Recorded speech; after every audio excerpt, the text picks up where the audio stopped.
성경 봉독하겠습니다. 디도서 3장 8절 말씀입니다. 함께 한 목소리로 읽겠습니다. 이 말이 미쁘도다. 원하건대 너는 이 여러 것에 대하여 굳세게 말하라. 이는 하나님을 믿는 자들로 하여금 조심하여 선한 일을 힘쓰게 하려 함이라. 이것은 아름다우며 사람들에게 유익하니라. 아멘. 오늘 선한 일이라는 제목으로 잠시 하나님의 말씀 살펴보겠습니다. 지난 금요일 오전 10시경에 지진이 있었죠. 하와이에. 지진의 강도는 5.7이었고요 빅아일랜드 땅속 23마일 깊이에서 지진이 발생했다고 합니다. 호놀룰루는 그 지점에서 한 200마일 정도 멀리 떨어져 있기 때문에 지진의 힘이 많이 약해져서 여기에 도착을 하기는 했습니다. 하지만 빅아일랜드 인근 지역에는 많이 흔들렸다고 해요. 저는 그때 우리 교회 사무실에서 업무를 보고 있었는데 갑자기 쿵 하더니 분명한 진동이 느껴져 왔습니다. 그러면 제가 들여다보고 있던 컴퓨터 화면이 막 흔들리는 것을 제가 보았어요. 아주 큰 것은 아니지만 지진이다 라는 것을 제가 순간적으로 알아차렸습니다. 그때 우리 교회 1층에는요 우쿨렐레 팀이 열심히 연습을 하고 있었어요. 그런데 음악 연주하는 소리가 끊어지지 않고 계속 들려오는 거예요. 그래서 이분들은 지진이 지나간 줄도 모르고 계시는구나 그렇게 생각을 했습니다. 주방에는 권사님 한 분이 일을 하고 계셨기 때문에 제가 혹시나 지진으로 인해서 너무 놀라지 않으셨을까 하고 제가 열심히 빨리 부엌에 달려가 보았는데 그 권사님도 열심히 설거지 하시느라 지진이 일어난 줄도 모르고 계셨어요. 네. 교회 바깥에 나가서 혹시 우리 건물에 조금이라도 손상이 있나 한번 둘러보았는데 별 이상은 없었습니다. 네, 큰 지진이 아니어서 다행이었어요. 1994년도 LA 지진을 저는 겪어보았고요 그리고 2001년도에 인도에 저희들이 아직도 선교사로 있을 때에 거기서 한 2만 명의 인명 피해를 가져왔던 인도 구자랏 지진을 저는 느껴보았습니다. 그래서 저는 지진에 대해서 그래도 조금은 관심이 있는 편입니다. 하와이에 일어나는 지진에 대해서 갑자기 궁금증이 발동을 했어요. 그래서 잠시 찾아보고 공부를 했습니다. 하와이에는 강도 5.0 이상 되는 지진이 1년 반, 한 18개월 정도 만에 한 번 정도는 일어난다고 해요. 그리고 하와이에는 대부분의 지진이 빅아일랜드 주변에서 일어난다고 합니다. 이번에 일어난 지진은 땅속의 지각이 하와이 섬의 무게를 지탱하다가 견디지 못해서 생긴 지진이라고 해요. 하와이는 수백만 년 전에 바다 밑에서 화산이 터지고 또 터지고 또 터지고 해서 생겨난 섬들입니다. 땅속에서부터 용암이 분출해 올라와서 해면 위로 솟아 올라왔고 세월이 흐르면서 사람이 살 수 있는 그런 땅으로 변한 것입니다.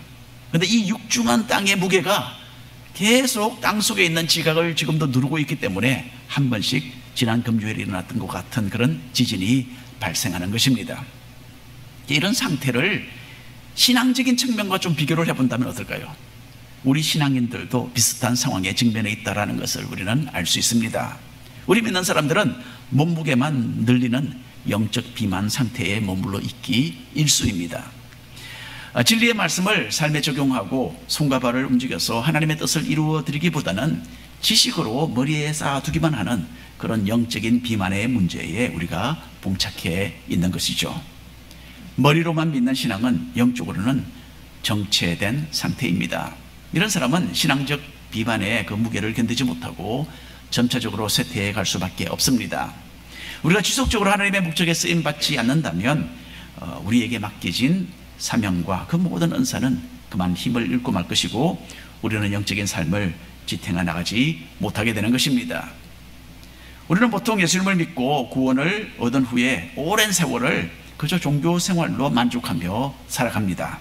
그러다 보니까 어느새 하나님 나라에 대한 일보다는 자기 이기적이고 세상적인 그런 관심사들이 우리의 삶을 주도하게 되는 것입니다. 자기 자신이 중심이 되고 달콤해 보이는 그런 세상살이가 우선이 되는 이런 마음의 상태는요 영적인 비만이고 전혀 하나님 나라의 백성답지 못한 그런 모습인 것입니다. 그래서 오늘 말씀은 우리 믿는 사람들이 이런 영적 비만을 내려놓고 하나님 나라를 위하여 선한 일에 힘쓰는 열매 맺는 백성들이 되어야 한다 그렇게 가르치고 있습니다. 자, 1번 함께 읽겠습니다. 선한 마음 자세를 가지라. 사도 바울의 이 편지를 받고 있는 디도는 사도 바울의 지도 아래에 함께 사역을 했던 동역자였습니다. 디도는 바울과 함께 그레데라는 섬에 가서 사역을 하다가 한 가지 참으로 중요한 임무를 맡게 되죠. 디도는 오아후 섬의 약 한 5배 정도 크기의 그레데 섬에 새로이 생겨난 여러 교회들을 돌보고 그 가운데 장로들을 선정해서 세우는 일을 하게 됩니다. 사도 바울은 다른 곳에서 이제 복음을 전하다가 그레데에 남아서 교회 일에 열중하고 있는 디도를 생각하면서 여러 가지 권면과 격려의 말로 지금 이 편지를 써내려가고 있습니다. 자, 이제 마지막 디도서 3장 마지막에 와서 사도 바울은 그레데 섬의 성도들이 실생활에 있어서 믿음을 실천해야 한다는 것을 다시 한번 강조하고 있습니다. 성도는 이 세상에서 하나님의 영광을 위하여 언제나 선한 일에 임할 만반의 준비를 갖추고 있어야 한다고 하죠. 믿는 사람들은 그냥 이 세상에서 잘 먹고 잘 사다가 천국에 가면 끝이다, 그렇게 생각하면 큰일입니다. 안 된다는 이야기죠. 디도서 3장 1절 말씀 우리가 함께 읽겠습니다. 너는 그들로 하여금 통치자들과 권세 잡은 자들에게 복종하며 순종하며 모든 선한 일 행하기를 준비하게 하며. 먼저 사도 바울은 믿는 사람들이 국가의 권위에 순종해야 한다라고 교훈합니다. 그 당시는 하나님을 인정하지 않는 로마 사람들이 다스리는 그런 세상이었어요. 그래서 믿는 사람들은 권력을 가진 불신자들에 대하여 얼마든지 불만을 가질 수 있었습니다. 하지만 사도 바울은 성도들이 마치 가정에서 또 교회에서 하나님의 법을 따라야 할 뿐 아니라 이 세상의 권력 아래에 순종해야 할 그런 의무도 있다라고 가르치고 있는 것입니다. 하나님을 믿는답시고 세상의 법을 어기고 살아간다면 여러분, 이것은 하나님의 뜻을 그르치는 일이 되는 겁니다. 설사 하나님을 모르는 세상 나라라 할지라도 하나님의 허락에 의하여 백성을 다스리는 그런 권위를 지금 행사하고 있기 때문입니다.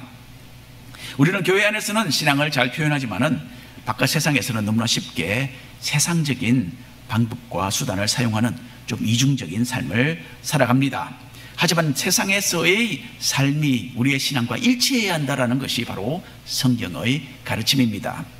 하나님께서는 우리가 모범적인 시민으로 살아가기도 바라고 계시는 겁니다. 여러분, 특별히 요즘은 어떤 때입니까? 세금 보고를 하는 때 아닙니까? 우리는 국민의 도리를 진실되게 이행해야 합니다. 진실되게. 그리고 세상의 빛이 되어야 합니다. 누군가가 이런 말을 했어요. 세상 사람들이 유일하게 읽는 성경은 바로 우리의 삶이다, 그렇게 말을 했습니다. 세상 사람들이 성경을 대하지는 못해도 우리 믿는 사람들을 주시한다라는 뜻이겠죠. 불신자들이 우리의 삶을 지켜보면서 성경이 말하는 참된 신앙을 접할 기회를 그들에게 가져다 주어야 된다라는 것을 잊지 마시기를 바랍니다. 디도서 3장 2절 말씀 함께 읽겠습니다. 아무도 비방하지 말며 다투지 말며 관용하며 범사의 온유함을 모든 사람에게 나타낼 것을 기억하게 하라. 예나 지금이나 사람들 사이에 항상 조금의 문제는 생기게 되어 있습니다. 우리는 너무나 다 각기 다른 사람들이에요. 성향이 다르고 살아온 방식도 다르고 생각하는 법도 다 다릅니다. 그러니까 문제는 생길 수밖에 없어요. 하지만 믿는 사람들은 다른 사람의 약점을 드러내거나 또 비방하거나 그들과 싸우는 그런 상황 속에는 들어가지 않도록 주의를 기울여야 하는 것입니다. 교회 안팎에서 세상 사람들의 시선은 우리를 주시하고 있다는 이 사실 항상 기억하면서 그리스도인으로서 온유한 모습이 나타나도록 노력해야 한다라는 그런 말씀입니다. 자, 신앙생활을 하는 사람이라고 스스로 자부하면서 대인관계에 있어서는 성숙하지 않은 모습을 보이는 것보다 더 교회 사역을 망치는 일은 없습니다. 그래서 사도 바울은 성도들 사이에 헐뜯는 말과 싸우는 일이 없어야 한다라고 말하고 있습니다. 세상 사람들이 지켜보고 있기 때문에 성도들에게 서로 위하고 겸손과 온유로서 본이 되는 삶을 살도록 하라, 그렇게 가르쳐라, 그렇게 교훈하라, 그렇게 디도에게 당부하고 있습니다. 여러분, 서로를 대할 때에 긍정적인 태도를 가지는 것 참으로 중요합니다. 따뜻하게 서로 만나서 인사하고 믿어주며 또 격려해주며 서로의 노력에 감사하는 그런 교회를 함께 만들어 간다면 너무나 좋겠습니다. 혹시나 마음에 들지 않는다 하더라도 여러분, 주일 식사나 또는 주차장 봉사나 기타 여러 다른 부분에 있어서 봉사하시는 분들에 대하여 좀 불평하지 않으시면 좋겠습니다. 불평하는 분이 있다는 말은 아닙니다. 혹시나 해서 그런 마음이 들더라도 입으로 내색하시면 안 됩니다. 좀 더 우리가 이해하고 협력하고 또 그들의 노력에 또 감사하는 그런 마음으로 서로를 대한다면 정말로 기쁨과 보람이 넘치는 그런 섬김이 우리 교회 가운데 이루어질 것입니다. 3절 말씀 함께 읽겠습니다. 우리도 전에는 어리석은 자요 순종하지 아니하는 자요 속은 자요 여러 가지 정욕과 행락의 종노릇한 자요 악독과 특의를 일삼은 자요 가정스러운 자요 피차 미워한 자였다라고 합니다. 사도 바울은 이미 일반적으로 그레다 사람들의 그 나쁜 성향에 대해서 지적을 한 바가 있죠. 이런 사람들이 예수님을 믿었습니다. 그리고 신앙생활을 하기 시작했는데 여러분, 사람이 갑자기 그냥 180도로 바뀝니까? 그렇게 바뀌지 않는 경우가 더 많이 있죠, 그렇죠? 그래서 사도 바울은 디도가 그레데 교인들의 그 영적 상태에 대해서 너무 실망하거나 포기하지는 말아야 한다 라고 지금 그런 의도로서 지금 이야기를 하고 있는 것입니다. 사도 바울은 자신과 디도도 이전에는 하나님의 진리를 받지 않는 어리석음 가운데서 불순종하는 삶을 살지 않았느냐라고 여기서 기억을 상기시킵니다. 그때 자신들도 세상의 정욕과 즐거움에 빠져서 종노릇하였고 미움과 갖가지 가정된 일에 빠져 있었다라고 사도 바울은 여기서 고백하고 있습니다. 죄 가운데 빠졌던 우리를 건져주신 하나님이시라면 이 사람들도, 이 백성들도 거룩한 하나님의 사람들로 변화시켜 주실 것이라는 그런 믿음을 가지라는 뜻이었습니다. 5절 말씀 함께 읽겠습니다. 우리를 구원하시되 의로운 행위로 말미암지 아니하고 오직 그의 긍휼하심을 따라 중생의 씻음과 성령의 새롭게 하심으로 하셨나니. 여기서 사도 바울은 사람이 구원을 얻는 것은요, 어떤 선한 삶을 살았기 때문이 아니라 오로지 하나님의 은혜 덕분이다라는 점을 분명하게 밝히고 있습니다. 구원은 사람이 의롭게 살았기 때문에 얻는 것은 아닙니다. 인간의 의로움을 내세워서 구원받을 사람은 하나도 없어요. 우리는 모두 다 예외 없이 큰 죄인들이기 때문입니다. 오히려 구원은 우리의 의로운 행위가 아니라 하나님께서 불쌍히 여기시는 긍휼함으로 인하여 우리에게 주어졌고 또 성령님의 정결하게 씻으시고 새롭게 하시는 그 역사로 이루어진 것입니다. 오래전에 어느 미국 회사가 케이크를 쉽게 만드는 제품을 개발해서 판매하기 시작했다고 합니다. 박스에 든 이 가루를 물에 넣고 거기에다 물만 넣고 오븐에 넣기만 하면 케이크가 되어서 나올 것이다, 그렇게 설명서가 적혀져 있었습니다. 자, 이런 획기적인 제품이 엄청나게 잘 팔릴 것으로 기대를 했는데 결과는 전혀 반대였다고 합니다. 회사 측에서는 왜 이 제품이 팔리지 않는지 이해를 할 수가 없었대요. 그래서 원인을 분석해 보니까 사람들은 그냥 물만 부으면 된다라는 그 말을 쉽게 받아들이지 못했던 것으로 밝혀졌다고 합니다. 케이크 만드는 것이 그렇게 쉬울까? 라는 그런 의문이 사람들의 마음속에 자리 잡고 있었기 때문에 그 제품이 팔리지 않았다는 것을 발견했다고 해요. 그래서 회사는 제품을 조금 변경을 했다고 합니다. 그리고는 사용 설명서도 바꾸었습니다. 가루에 꼭 계란을 섞고 그리고 물을 넣어서 오븐에 넣으면 케이크가 만들어져 나옵니다 라고 했더니 판매량이 극적으로 올라갔다고 합니다. 네, 우리 마음 깊은 곳에서는요, 이와 같이 구원을 받는 것이 그리 쉬울까? 그럴 리가 없다, 그런 생각이 자리 잡고 있는 거예요. 그래서 예수님을 믿고 의지하기만 하면 정말 나의 죄가 씻어지고 나의 삶이 새롭게 변할 수 있을까라는 그런 의문을 떨쳐버리지 못하는 것입니다. 그러나 여러분, 구원은 하나님의 은혜입니다. 아무런 대가 없이 무료로 우리에게 주어진 하나님의 선물입니다. 여러분, 우리는 구원을 받았습니다. 우리는 주님의 은혜로 거듭난 새로운 그런 거듭난 사람들입니다. 또 우리는 주님 안에서 변화를 받아서 이제는 정말 새로운 피조물이 된 사람들이에요. 이렇게 말로 표현할 수 없는 엄청난 은혜를 우리에게 베풀어 주신 하나님께 감사드리고 이제는 주님을 위하여 선한 일에 힘쓰는 그런 사람들로 살아가시기를 바랍니다. 2번 함께 읽겠습니다. 선한 열매를 맺으라. 자, 우리가 주님의 은혜로 구원을 얻은 사람들이 되었다면 어떤 변화가 우리의 삶 속에 나타나게 되어 있습니다. 세상으로 향하던 우리의 마음이 변화되어서 하나님을 기뻐하는 그런, 하나님께서 기뻐하시는 그런 모습으로 이 땅에서 살아가기를 추구하고 갈망하고 희망하는 그런 마음을 우리가 가지게 되는 것입니다. 여러분 그런 마음 있으시잖아요, 그렇죠? 예. 예수님을 알고 구원만 받으면 되지 뭐 그 후에 어떻게 살아가는가 여기에 대해서는 상관없다, 그런 식으로 생각하는 것은 참 신앙이 아닙니다. 성경에는 구원받은 사람이라면 구원받은 사람의 모습을 이루어 나가야 한다라는 점을 언제나 강조하고 있습니다. 하나님 예수님의 은혜로 의롭다함을 받았다면, 그리고 장차 어둠이 없고 빛만 있는 하늘나라에서 거룩하신 하나님과 영원히 살 것을 소망하고 있다면 주님께서 기뻐하시는 선한 열매를 맺기에 힘써야 마땅한 것입니다. 8절 말씀, 오늘 본문 말씀 다시 한번 읽겠습니다. 이 말이 미쁘도다. 원하건대 너는 이 여러 것에 대하여 굳세게 말하라. 이는 하나님을 믿는 자들로 하여금 조심하여 선한 일을 힘쓰게 하려 함이라. 이것은 아름다움이요 사람들에게 유익하니라. 아멘. 진정한 믿음의 결과는 점진적인 삶의 변화입니다. 하나님은 우리가 말과 삶에 있어서 선한 모습을 갖추고 세상의 빛으로 살기를 원하십니다. 우리가 삶 속에 선한 행동의 그 열매를 맺을 때에 하나님께서 영광을 받으시고 또한 기뻐하시는 것입니다. 이렇게 열매 맺는 삶은 그리스도의 복음을 불신자들에게 비추어 주는 그런 역할을 해서 세상 사람들을 유익하게 한다라고 오늘 본문에서 이야기합니다. 자, 여러분, 우리는 교회 내에서 열심히 형제 자매를 위해서 섬겨야 합니다. 그리고 세상에 나가서는 이웃에게 최소한 욕을 얻어먹지는 말아야 합니다. 그렇죠? 도리어 믿는 사람의 본이 되어야 합니다. 이것이 하나님께서 우리 모두에게 부여해 주신 사명입니다. 요한복음 15장 5절 말씀 함께 읽겠습니다. 나는 포도나무요 너희는 가지라. 그가 내 안에 내가 그 안에 거하면 사람이 열매를 많이 맺나니 나를 떠나서는 너희가 아무것도 할 수 없음이라. 나에게는 왜 삶의 변화가 찾아오지 않는가? 라고 혹시 고민하는 분들이 있다면 예수님의 말씀 가운데 내가 살고 있는가? 요거 한번 점검해 보시기를 바랍니다. 영적인 생명과 영적인 영양분이 되는 주님의 말씀을 듣기는 하지만은 아무런 실제적인 효과가 나타나지 않는다면 이것은 너무나 비극적인 일입니다. 농부 되신 하나님을 실망시켜드리는 일이죠.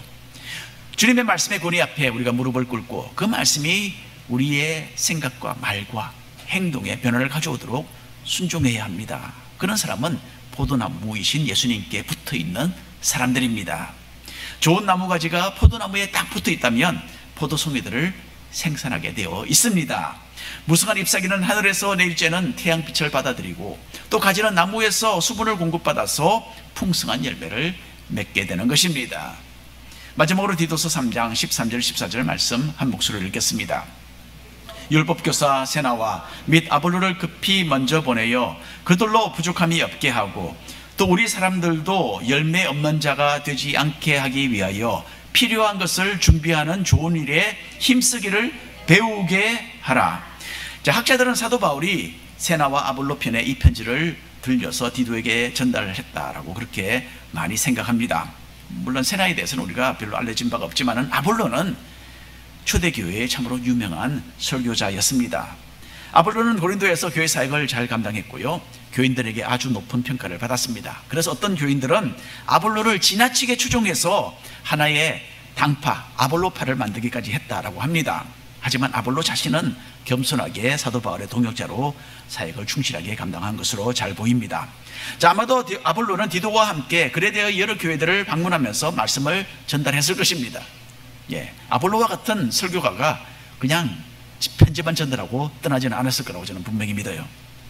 그래서 아볼로는 우리가 살고 있는 오아후 섬의 한 5배 정도 크기가 되는 이 그레데 섬에서 여러 곳곳에 있는 교회들을 다니면서 복음을 전파했을 것입니다.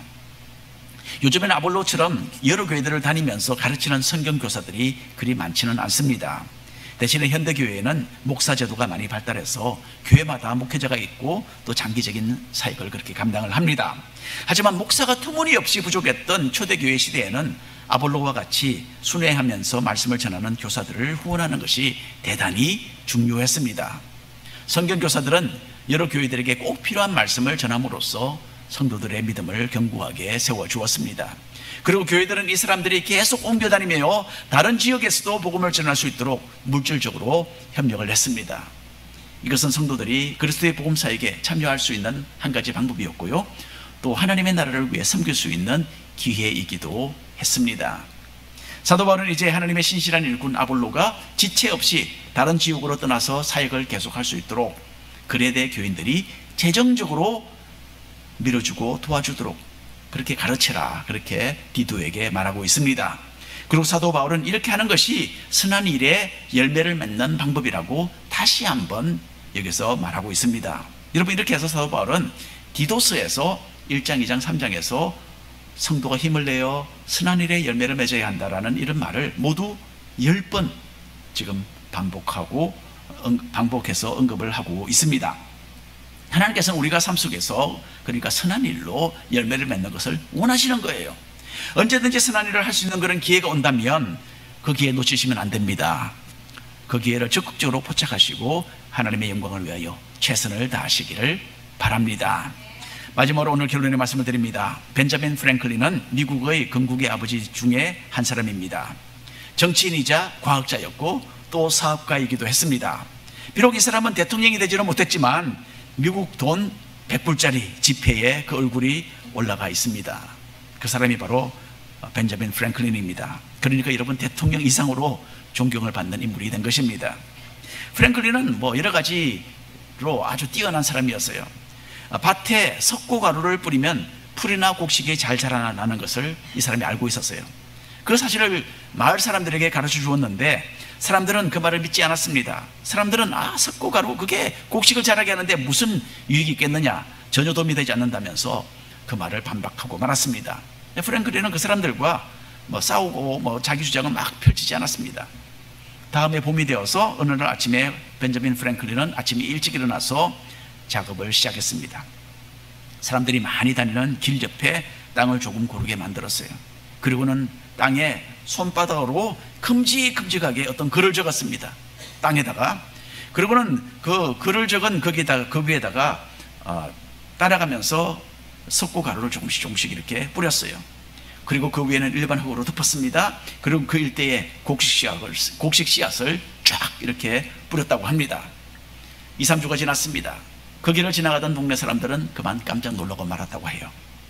씨가 자라서 이제 싹이 나기 시작했는데 곳곳에 유난히 푸른 빛을 발하면서 잘 자라는 부분이 있었던 거예요. 특별히 잘 자라는 그 싹은 푸른 빛으로 어떤 글 모양을 형성하고 있었는데 그 글을 읽어보니까 이렇게 적혀 있다는 거예요. 여기는 석고가루를 뿌렸습니다. 그렇게 글이 나타나고 있었던 거예요. 벤자민 프랭클린은 농사에 석회가 유익하다, 석고가루가 유익하다라는 것에 대하여 동네 사람들과 논쟁할 필요가 없었어요. 시간이 가면 갈수록 밝고 푸른 그 글 모양을 한 싹은 주변에 있는 다른 싹보다 더 높이 더 건강하게 자라갔습니다. 그래서 누구나 여기는 석고가루를 뿌렸습니다 라는 글을 읽을 수 있었다고 합니다. 여러분, 말보다는 삶이 더 강력한 메시지를 사람들에게 전달합니다. 주님의 십자가로 변화받고 거듭난 사람들은 선한 일로 열매를 맺게 되어 있습니다. 이제는 더 이상 이 세상에 속하지 않고 영원한 천국을 향하여 가는 주님께 속한 사람이라는 그런 메시지가 주변에 있는 사람들에게 선명하게 읽혀지는 그런 삶을 사는 것이 바로 우리의 목표입니다. 여러분, 심는데도 그러는 법이죠. 올바른 것에 투자하고 노력을 기울이면 그만큼 좋은 결과를 얻게 되는 것입니다. 나는 이제 죽고 주님이 내 속에 사시고 나는 낮아지고 영광이 주님께서 내 삶 속에 높아지는 그런 삶이 되어서 선한 일에 열심을 내고 하나님께서 기뻐하시는 그런 열매로 풍성한 우리 모든 성도님들 되시기를 축원합니다. 아멘.